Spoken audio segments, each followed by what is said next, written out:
Insa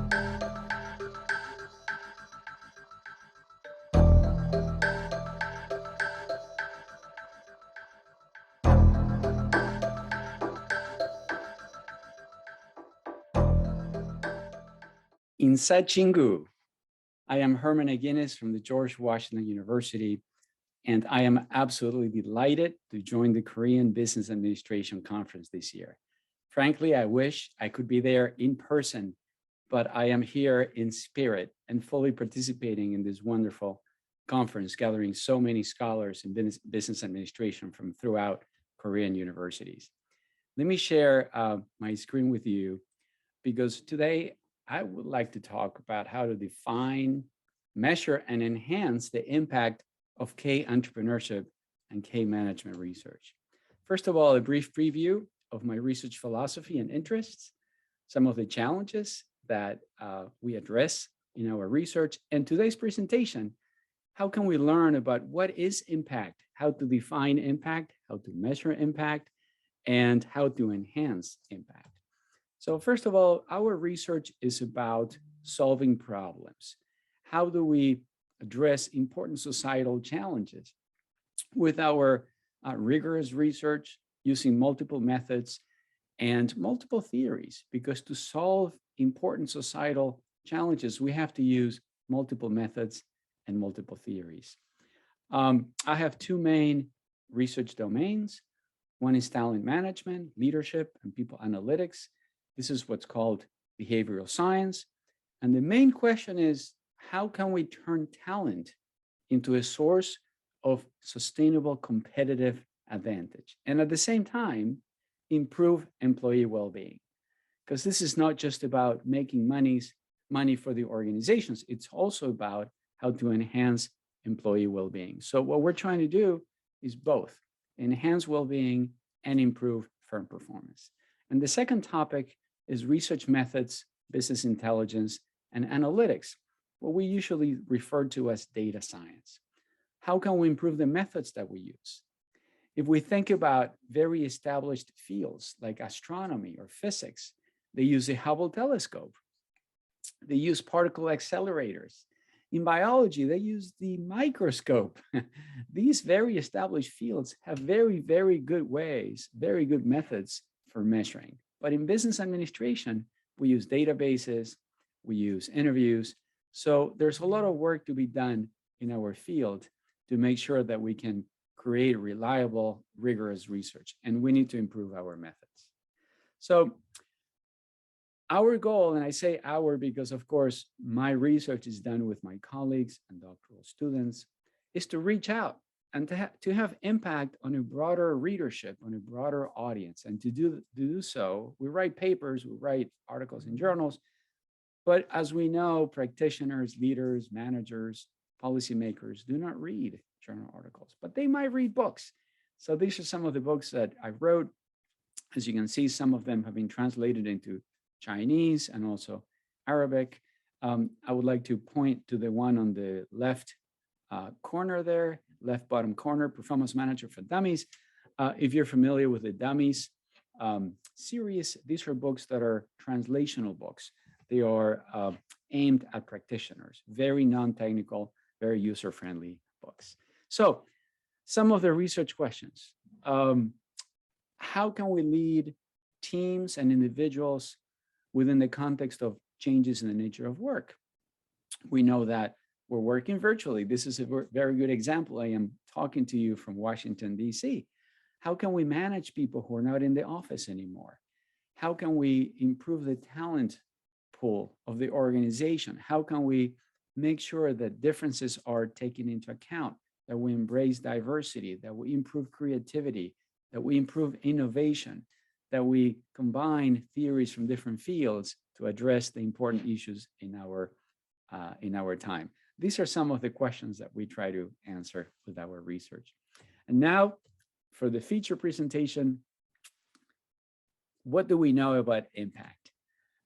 First of all, most of us are researchers and professors because not only we want to have impact, but we need to have impact on students, on other researchers and educators, on managers, on policymakers, on consultants.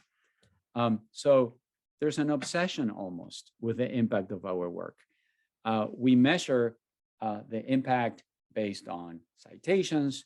We measure the impact of universities. We measure the impact of individual researchers. We measure the impact of individual fields like economics compared to management. The majority of this research uses citations as the main metric for impact.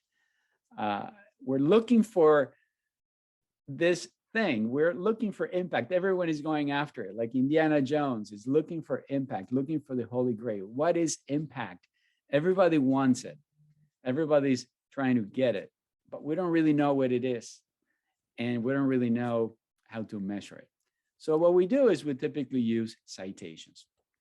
But citations really is just one way to measure impact. Because citations, if you think about it, is how much impact or influence we have on other researchers in the field. Because obviously other researchers are the ones who cite our work, not practitioners, not managers.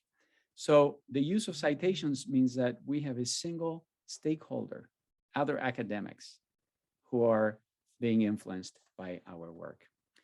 We have proposed a new model to understand what is impact. And we use structural equations to understand impact. And impact is an underlying latent factor, a second order factor that affects first order factors, and eventually these X variables, which are the indicators, the things we see, the measures of impact.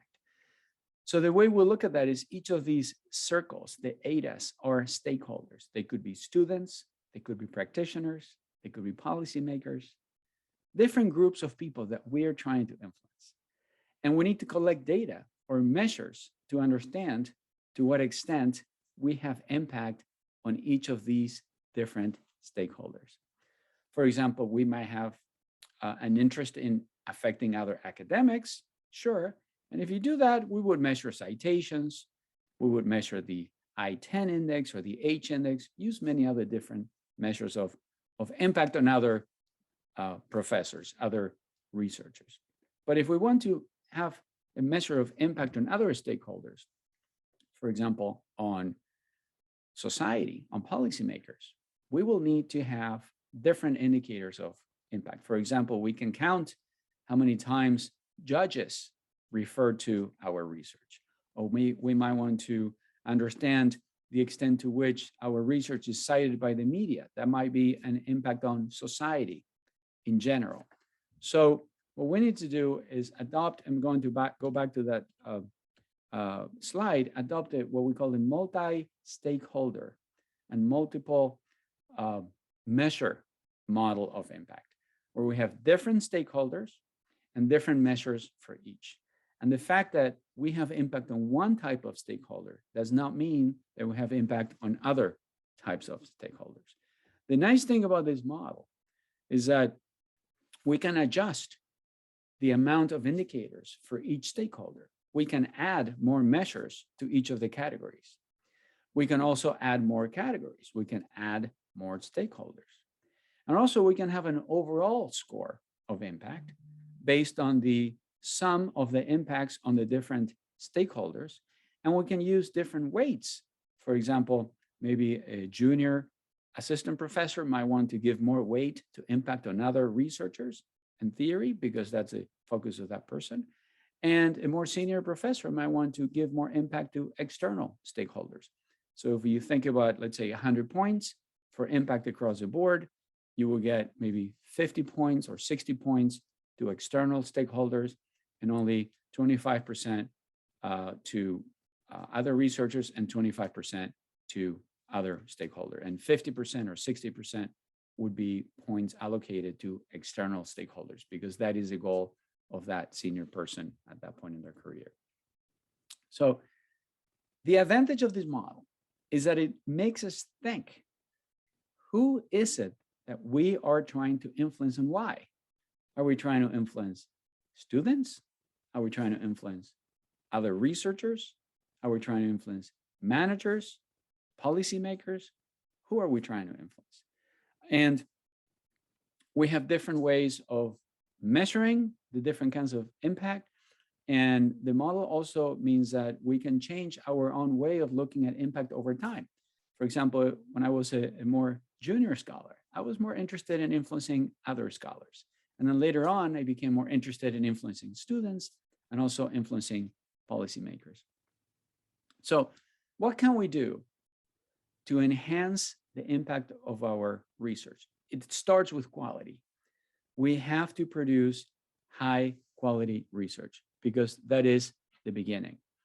And to do so, we have many different kinds of methods and many different resources that we can use to make sure that we are enhancing the quality of our work.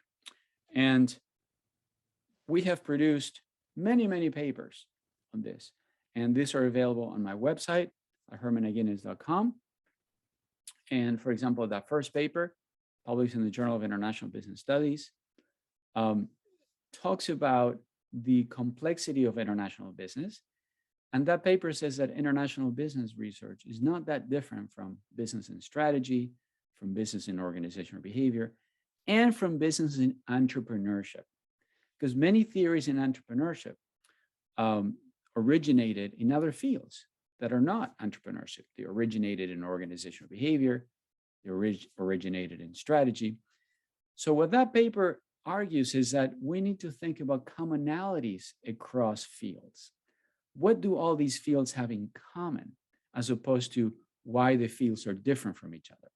So although we might be tempted to think that entrepreneurship is very different from the other fields, we need to try to integrate entrepreneurship with other fields and make the border of entrepreneurship more permeable so we can import theories and import methods into entrepreneurship and K-entrepreneurship in particular, and also export theories from K-management and K-entrepreneurship. If we do that, we will be able to create more rigorous research because our research will be informed by theories and methods from other fields.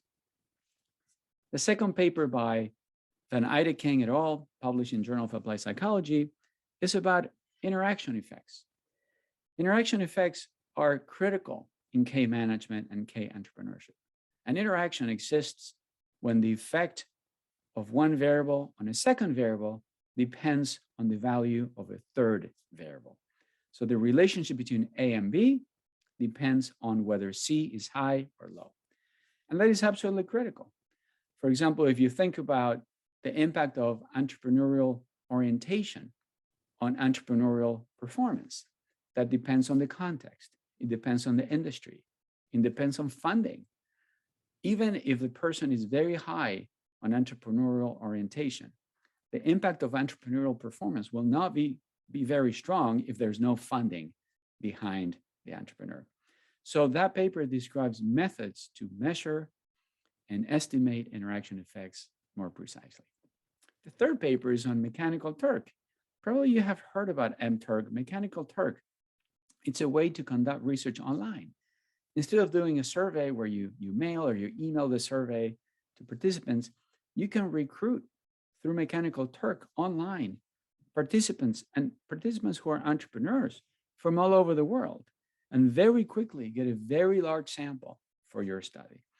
In that paper, we described how to do a high quality, very rigorous study using Mechanical Turk. The last paper on this slide is Steele et al., published in JIPS, on meta-analysis. Meta-analysis has become a very important method in management and entrepreneurship.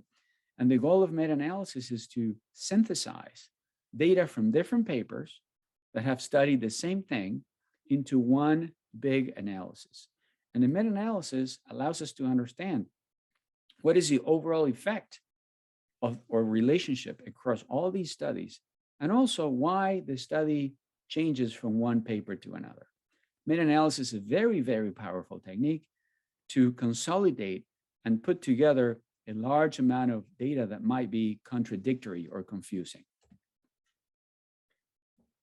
Additional papers on how to do rigorous research is this one in the Journal of Management that was published on how to do research in Latin America.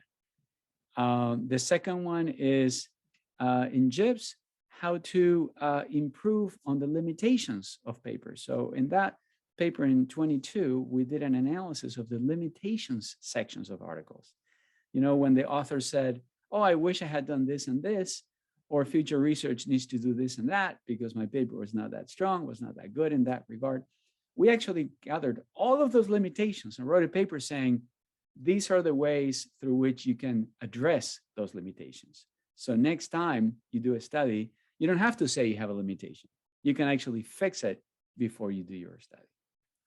The 2019 paper in SMJ, Strategic Management Journal, is about transparency in qualitative research. Right now, we have a big debate on transparency and replicability in quantitative research. But K-management and K-entrepreneurship research will also benefit. Qualitative research will benefit from being more transparent and describing procedures in more detail. So other researchers can trust, understand, and trust that research. The last paper on this slide is McKinney et al. On computer-aided text analysis. That is a new technique that is used to grab text. For example, an entrepreneur uses social media. Can we grab the text that the entrepreneur uses in social media and extract meaning from the text? For example, understand the entrepreneur's entrepreneurial orientation, or can we understand whether the entrepreneur is in a good mood or in a bad mood, or whether the entrepreneur has a lot of energy or not a lot of energy? Can we understand that? Yes, we can. Using computer-aided text analysis, we can draw numbers from the text. So the first point is to really do rigorous research with the latest methods, integrating theories. And the second point is, how can we enhance the impact of our highly rigorous and high quality research? And to do that, we need to do a few things. For example, we can create a personal impact development plan. What is that? We need to think about, who are we trying to influence? Who are the stakeholders we're trying to influence? And how are we going to do that? For example, if we want to talk to the media, we need to learn how to talk to the media. If we want to use social media like Twitter, we need to know how to write very short sentences. Professors are not used to writing short sentences. We're not used to being concise. So we need to get training on how to do that. And in that one paper published in Business and Society, we talk about the competencies that we need to have impact. So first we need to think about on whom do we want to have impact and why? And what are my skills to be able to have that kind of impact? And what are the skills that I need to get training on? I need to be trained to be able to have that impact.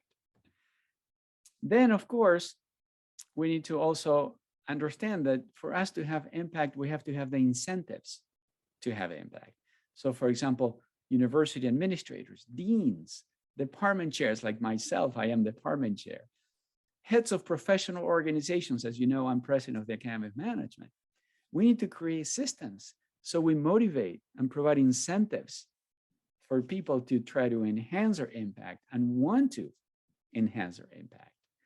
And in that paper, we describe what can administrators do. For example, change or adapt the performance management system used for professors, so that a professor not only needs to publish papers in good journals, but also a professor needs to have impact outside of the academy to receive rewards.